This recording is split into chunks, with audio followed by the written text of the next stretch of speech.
حضرت ابو بکر صدیق رضی اللہ تعالیٰ عنہ، آپ کی 3 تمنائیں تھیں زندگی کے اندر، 3 تمنائیں۔ النظر الی وجہ رسول اللہ، پہلی تمنا یہ تھی کہ میں ہر وقت سرکار کا دیدار کرتا رہوں، میری آنکھیں ہوں اور چہرہ مصطفیٰ ہو، تکتی رہیں، ہر وقت سرکار کی بارگاہ میں رہوں۔ بلکہ عاشق تو یہ کہتا ہے تمنا ہے درختوں پہ تیرے روضے کے جا بیٹھوں، قفس جب ٹوٹے طائر روح مقید کا، یعنی جب یہ روح اس جسم کے پنجرے سے آزاد ہو تو یہ روح پرواز کرتی کرتی محبوب کے قدموں میں پہنچے۔ آپ کی یہ تمنا تھی زندگی میں کہ میں ہر وقت دیدار مصطفیٰ کرتا رہوں، میری آنکھیں اور چہرہ مصطفیٰ ہو، پہلی یہ تمنا تھی آپ کی۔ دوسری وَإِنْفَاقُ مَالِي عَلَىٰ رسول اللہ ہے کہ میرا سارا مال رسول اللہ پر خرچ ہو جائے، وَإِبْنَتِي تحت رسول اللہ ہے، اور میری بیٹی کا نکاح رسول اللہ سے ہو جائے۔ اب تمنا سچی تھی، آپ سرکار کے وفادار سے آبی، وفا کے پیکر، صدق کے پیکر، علم و حکمت کے پیکر، تمنائیں سچی تھیں، عشق سچا تھا۔ تو جب عشق بندے کا سچا ہو نا، اللہ پاک پھر صرف تمنا پوری ہی نہیں کرتا بلکہ عاشق صادق کی تمنا کو نقطہ کمال تک پہنچاتا ہے۔ آپ کی یہ تمنا تھی نا کہ میں ہر وقت چہرہ مصطفیٰ دیکھتا رہوں، حسن مصطفیٰ میری نگاہوں کے سامنے رہے۔ تو آپ مدینہ شریف دیکھ لیں یا مکہ شریف دیکھ لیں، سرکار نے آپ کو ساتھ ساتھ رکھا، ہجرت کے سفر میں ساتھ رکھا، بلکہ ان کے کندھوں پر سواری فرمائی۔ پھر غار ثور میں ہیں حضرت، غار ثور کے یہ ہمارے ساتھ تھے، ہم عمرہ شریف کے لیے گئے، وہاں پر غار ثور کی زیارت ہوئی۔ غار ثور تک سرکار کو اپنے کندھوں پر اٹھا کر لے گئے، پھر وہاں پر جناب وہ سانپ کا ڈسنا، پھر حضرت ابو بکر صدیق کا عشق دیکھو کتنا، کہ سانپ کے ڈنگ پہ ڈنگ کھائے ہیں لیکن ایڑی کو جنبش تک، حرکت تک بھی نہیں دی۔ پھر وہاں 3 دن اور 3 راتیں گزارنا۔ اب یہ وہ جو آپ کی تمنا اور آرزو تھی نا کہ النظر الی وجہ رسول اللہ، میری نگاہیں ہوں چہرہ مصطفیٰ ہو، میری نگاہیں ہوں چہرہ مصطفیٰ، اللہ پاک اس تمنا کو معراج کروا رہا ہے، نقطہ کمال تک پہنچا رہا ہے۔ کس طرح؟ وہاں پر صرف آپ کی نگاہیں ہیں، کوئی اور نگاہ حضور کے دیکھنے کو، حضور کا حسن دیکھنے میں آپ کی نگاہ کے ساتھ شریک بھی نہیں ہے۔ آپ کی گود ہے، چہرہ مصطفیٰ ہے۔ حضرت ابو بکر صدیق دیکھنے والے ہیں اور مصطفیٰ دیکھے جانے والے۔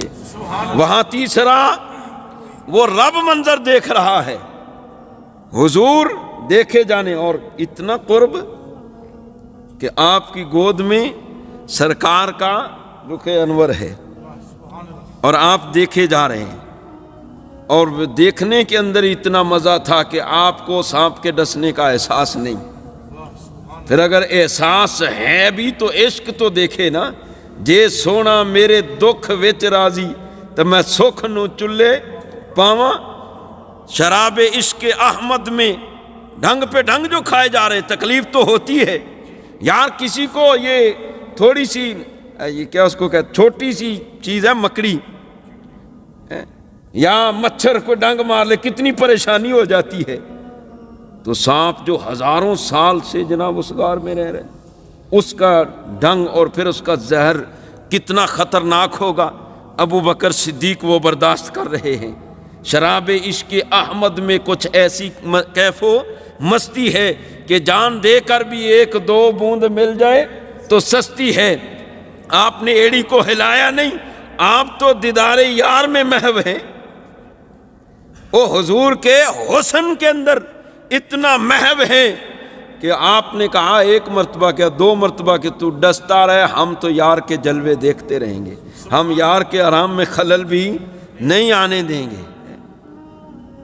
یہ ابو بکر صدیق ہیں۔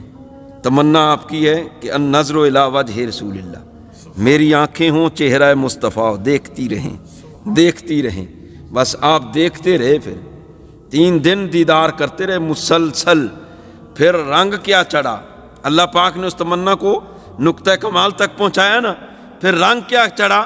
3 دن کے بعد جب آپ سرکار کے ساتھ غار سے نکلے، مدینہ شریف کی طرف روانہ ہوئے، مدینہ شریف پہنچے، سرکار ابو بکر صدیق ساتھ ہیں، مدینہ والوں نے انہیں کوئی فرق ہی نہیں محسوس ہو رہا تھا کہ آقا کون ہے، غلام کون ہے۔ کوئی ابو بکر صدیق کی طرف بھاگ رہا ہے، کوئی سرکار کی طرف پتہ ہی نہیں چل رہا۔ اتنے میں حضرت ابو بکر صدیق سمجھ گئے کہ یہ جو میری طرف آ رہے ہیں انہیں کوئی فرق سمجھ، اصل میں وہ جو راتیں گزریں غار میں سرکار نے توجہات فرمائی، سرکار کا رنگ اب ابو بکر صدیق پہ ایسا چڑھا، نبوت کا ایسا فیضان ملا، کیونکہ آپ ویسے ہی فنا فر رسول کے مقام پر فائز تھے۔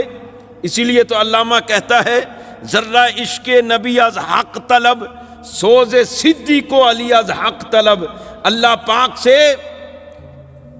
اللہ کے محبوب کے عشق کا ایک ذرہ مانگ لو، یہی کافی ہے۔ سوز صدیق و علی از حق طلب، حضرت صدیق اور حضرت علی کا سوز اللہ پاک سے مانگو۔ لوگ حضرت ابو بکر صدیق کی طرف بھاگ رہے ہیں کہ یہ آقا ہیں، ابو بکر صدیق تار گئے۔ ماجرا کیا ہے؟ آپ نے نا اپنی چادر کے ساتھ سرکار کے اوپر اس طرح کیا سایہ، لوگ سمجھ جائیں یہ جو حق غلامی ادا کر رہا ہے نا یہ غلام ہے اور یہ آقا ہیں، یہ غلام ہے، میں غلام ہوں اور یہ آقا ہیں، میں غلام ہوں، حق غلامی جو کر رہے ہیں چادر سرکار کے اوپر کی، لوگ سمجھ گئے یہ جو حق غلامی ادا کر رہا ہے یہ غلام ہے اور یہ آقا ہیں۔ پھر لوگ سرکار کی طرف متوجہ ہوئے، سرکار کے ہاتھوں کو بوسہ دے رہے ہیں، اہل عرب مدینہ شریف والے سرکار سے پیار کرنا شروع ہو گئے۔ اب یہاں پر ایک سوال ہے، ہمارا عقیدہ ہے اہل سنت و جماعت کا کہ سرکار کا سایہ نہیں تھا، سرکار کا سایہ نہیں تھا۔ کیوں نہیں تھا؟ بے شمار وجوہات لکھی علماء نے۔ ایک تو یہ ہے کہ سرکار کا جسم اقدس اتنا لطیف تھا، آپ نور ہیں تو نور کا کوئی سایہ نہیں ہوتا، لطیف ہی آپ کا جسم اطہر اتنا ہے کہ لطافت کا سایہ۔ دوسرا، آپ کا سایہ مبارک کیوں نہیں تھا کہ کسی کا پاؤں انجانے میں بھی سرکار کے سایہ مبارک پر نہ آ جائے۔ اللہ پاک نے اس لیے محبوب کا سایہ، او یار وہ تو سرکار ہے نا، سرکار کے کئی غلاموں کی یہ شان ہے، وہ اتنا اللہ کے ذکر اور فکر میں رہتے ہیں، اللہ کی عبادت اور ریاضت کرتے ہیں، ان کی روح جہاں پر لطیف ہوتی ہے ان کا جسم بھی لطیف ہو جاتا ہے۔ کئی بزرگ صوفیاء میں ایسے گزرے ہیں کہ جنہوں نے اپنے آپ کو اللہ کے عشق کی بھٹی میں اور اللہ کے ذکر کی بھٹی میں جلا دیا نا، اپنا آپ ختم کر دیا، ان کا جسم اتنا لطیف ہو گیا کہ ان کا سایہ ختم ہو گیا۔ یہ شان ہے خدمتگاروں کی، سردار کا عالم کیا ہو۔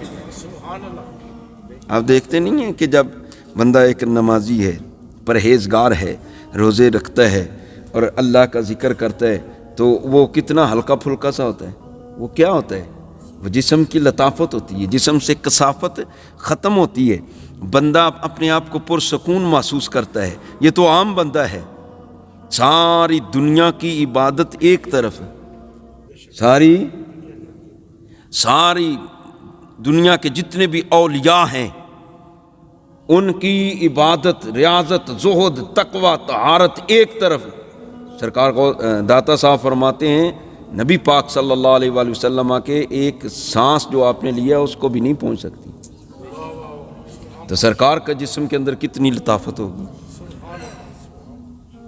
اچھا سرکار کا تو سایہ نہیں تھا، ابو بکر صدیق کا تو سایہ تھا نا، لوگ سائے سے پہچان جاتے کہ یہ غلام ہے، یہ آقا ہیں۔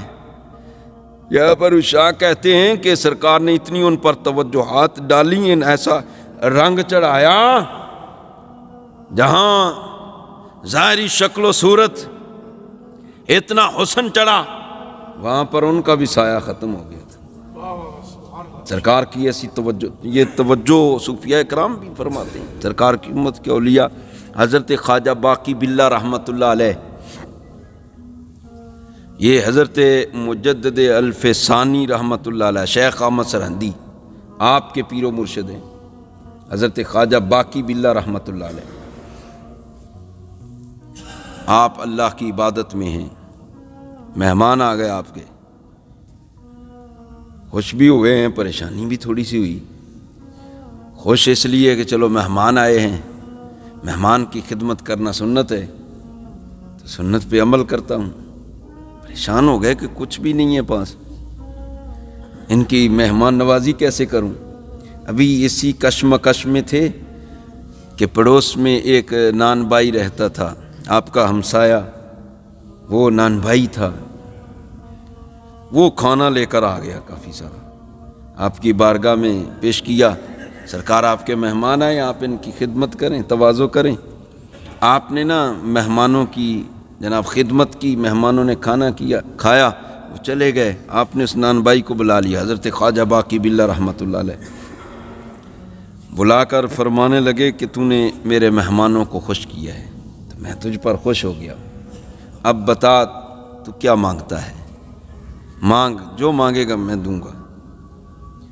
وہ بھی ایک سمجھدار بندہ تھا، خواجہ باقی باللہ رحمۃ اللہ علیہ کا پڑوسی تھا، صوفی کی سنگت صحبت قرب ملا ہوا ہے، سمجھدار بندہ تھا۔ کہنے لگا سرکار دنیا تو چاہیے نہیں، مجھے نا آپ اپنی طرح کا ہی بنا دیں، آپ اپنی طرح کا بنا دیں۔ فرمایا یہ کیسے ہو سکتا ہے کہ میں اپنی طرح کا بنا دوں؟ میں نے تو اپنے نفس کو اللہ کے ذکر کی کدالوں کے ساتھ اس کو جناب فنا کیا ہے، اور میں نے اندر اپنا کھودا ہے، وہ ایک چھوٹی سی جناب جگہ ہے، اس کے اندر میں نے جناب ذکر کے ساتھ، ذکر فکر کے ساتھ بہت بڑا معرفت کا میں نے تو سمندر بنایا ہوا ہے، اور یہ بڑا عرصہ لگا ہے، سلوک کی منازل طے کرنی پڑتی ہیں، پھر جا کر یہ باقی باللہ بنا ہے، اور تو کہتا مجھے اپنے جیسا ابھی، کہ یہ کیسے ہو سکتا ہے؟ سرکار کیوں نہیں ہو سکتا؟ فرمایا ہو تو سکتا ہے، توجہ ہم کریں ہو تو جائے گا، لیکن تو زندہ نہیں رہے گا، کیونکہ کاسہ گدائی چھوٹا ہے اور چیز بہت بڑی مانگ رہا ہے، جو عرصہ دراز کے بعد کسی صوفی کو حاصل ہوتی ہے۔ یہ کیا ہوگا؟ فرمایا تو برداشت نہیں کر سکتا، تو فوت ہو جائے گا۔ فرمایا اگر میں باقی باللہ بن کے فوت ہو جاؤں تو مجھے عام انسان بن کر جانا دنیا سے، یہ چیز اس سے وہ بہتر ہے کہ میں باقی باللہ ہو کر ہی مر جاؤں، بس مجھے آپ اپنے جیسا بنا دیں۔ آپ نے اس کا بازو پکڑا، اندر لے گئے، اندر لے گئے، اس پر توجہ اتحادی ڈالی نا جب، اور باہر آئے تو حضرت خواجہ باقی باللہ اور نان بھائی دونوں کی شکلیں ایک جیسی ہو چکی، شکلیں ایک جیسی ہیں۔ فرق صرف اتنا تھا کہ حضرت خواجہ باقی باللہ ہوش میں تھے اور وہ نان بھائی مدہوش تھا۔ 3 دن زندہ رہے، 3 دن کے بعد وہ اللہ کو پیارے ہو گئے، کیونکہ کاسہ گدائی چھوٹا تھا، چیز بڑی مانگ لی تو فقیر نے منہ سے نکالی تھی، اس نے تو رنگ دیا ہے۔ اب عرض کرنے کا مقصد یہ ہے کہ فقیر اگر توجہ اتحادی کام بندے پر ڈال دے تو وہ بندہ بھی اس کے رنگ میں رنگا جاتا ہے۔ تو جس ہستی پر سرکار نے ڈائریکٹ توجہ ڈالی ہوگی، ڈائریکٹ توجہ حضرت ابو بکر صدیق پر غار ثور کے اندر، ان کو کس رنگ میں سرکار نے رنگا ہوگا؟ پھر ان کا ظرف دیکھو کتنا بڑا ہے، کتنا بڑا ظرف ہے۔ وہ عام بندے نہیں تھے، سرکار کے یار تھے۔ وہ 3 دن مدہوشی کے بعد فوت ہو گئے، لیکن سرکار کا رنگ ان پر ایسا چڑھا، مدہوش بھی نہیں ہوئے بلکہ ہوش میں رہے ہیں، ہوش میں رہے، پھر سارا سفر سرکار کے ساتھ رہے ہیں۔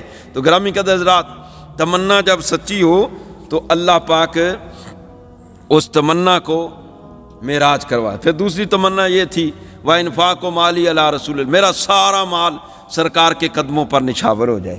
اللہ پاک نے اس تمنا کو بھی پورا کیا۔ کس طرح؟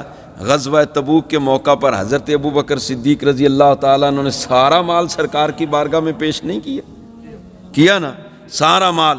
فرمایا ما ابقیت لأہلک، گھر والوں کے لیے کیا چھوڑا؟ ابقیت اللہ و رسولہ، گھر والوں کے لیے اللہ اور اس کا رسول چھوڑ کے آیا۔ یہاں تک کہ اپنے جسم پر جو لباس تھا وہ بھی اتار کر مجاہدین کے لیے پیش کر دی، خود ٹاٹ کا لباس، کانٹوں کے بٹن لگا کر سرکار کی بارگاہ اللہ نے پیغام بھیج دیا، اور جبریل بھی اسی حالت میں آئے۔ عرض کی آقا، اللہ پوچھتا ہے ابو بکر سے پوچھو، اس حال میں اللہ سے راضی ہے؟ اس حال میں بھی اللہ سے راضی ہے؟ آپ کی آنکھوں سے آنسو جاری ہو گئے۔ یا رسول اللہ، میں اللہ سے راضی ہوں، آپ سے بھی راضی ہوں۔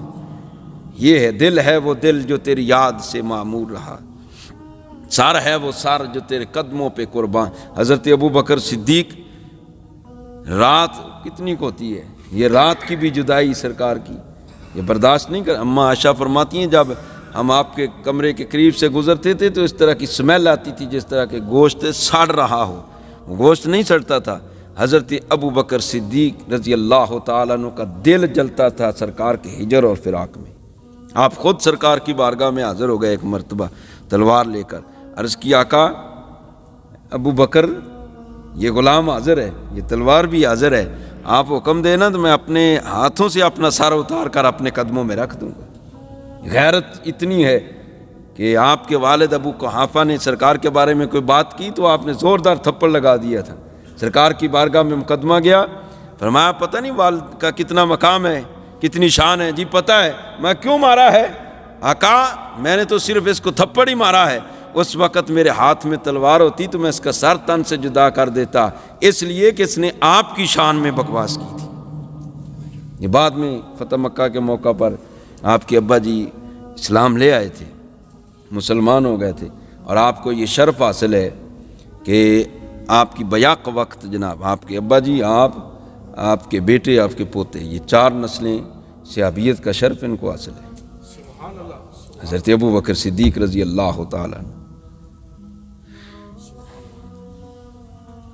سرکار کے بارے میں ان کی تیسری تمنا یہ تھی کہ وَابْنَتِي تحت رسول اللہ، میری بیٹی کا نکاح سرکار سے ہو گیا۔ پھر اماں عائشہ صدیقہ رضی اللہ تعالیٰ عنہ کا نکاح بھی سرکار سے ہو گیا۔ عشق سچا تھا، تمنائیں سچی تھی، اللہ پاک نے تینوں تمناؤں کو پورا فرما دیا۔ یہ ابو بکر صدیق رضی اللہ تعالیٰ عنہ